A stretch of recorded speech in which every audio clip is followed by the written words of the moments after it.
So you were in that position in previous years when you were part of the, maybe you can explain how that works, like the rules committee. So I think this delay in the Olympics is causing all kinds of challenges even going forward, because we normally have 4-year gap between the next Olympics. You have a couple of years of possibly testing some slight changes. This year, you really only have one more year before the Olympic qualification starts again. So that's going to present a little bit of a challenge. Could you tell us how it happens? Like, if there are going to be rule adjustments, like when does the conversation take place, and what could we expect? I think they'll have a meeting quite soon after this. We'll all go together. I think they pull in the Kodokan as well. They pull in the Japanese Federation. Everybody comes in together to discuss what could lead to positive. I mean, for me, I don't like where the Wazari begins. I don't like the Wazari to face. I don't like that. They know I don't like that, and I keep pushing all the time, because I just think it's confusing, when it goes to face and people go, that's not side, and sure.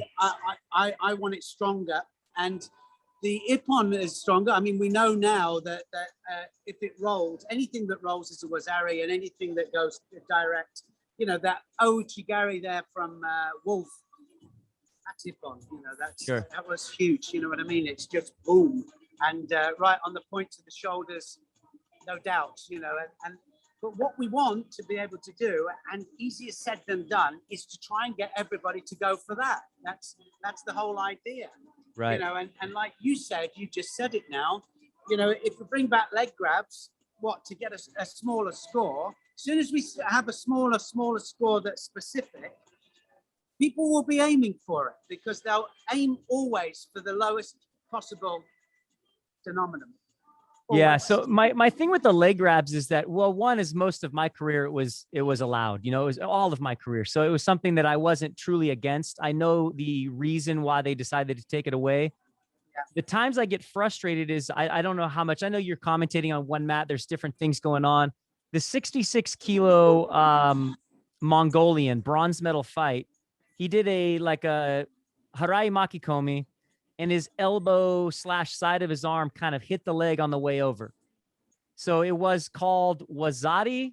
The Wazari was taken away. He was given the third Shido, and that's how the bronze medal match finished. And it was just, when we talk about trying to provide positive judo to win a match, like I was watching that, and that's when you're watching with somebody else that's not a judo player, and they go, what happened? That guy just threw him. Well, he kind of touched a little bit with his elbow, so now he's eliminated from the tournament. Wow. And that's that kind of thing. I think there's got to be some kind of thing. So here's the answer, Neil. I got it for you already. First off, I need you to get me the invite to that meeting. I need the invite to this meeting. I'll be there. It doesn't matter where it's at. But we put leg grabs back. But a leg grab is a Shido unless you score. It's that simple. If you're willing to take the risk, you score, no penalty. You grab the legs and you don't get a score, there's your first Shido. Now you choose when you're going to touch, and you won't do it often. You will only do it when you think there is a real possibility of getting a score. There's the other thing as well. I agree with you. I mean, there was a lot of us that wanted certain leg grabs to stay in. We weren't all just against it.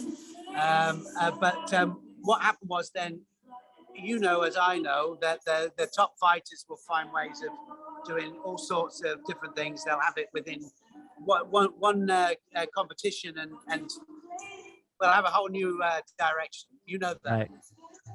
But the other thing is that if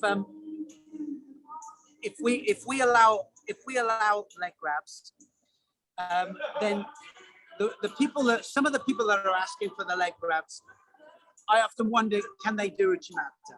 Can they demonstrate a technique? Can they teach, the Gokyo? Can they actually break down biomechanically a Tayatoshi or Uchimata, and do they understand the mechanics? Or can they just dive for the legs?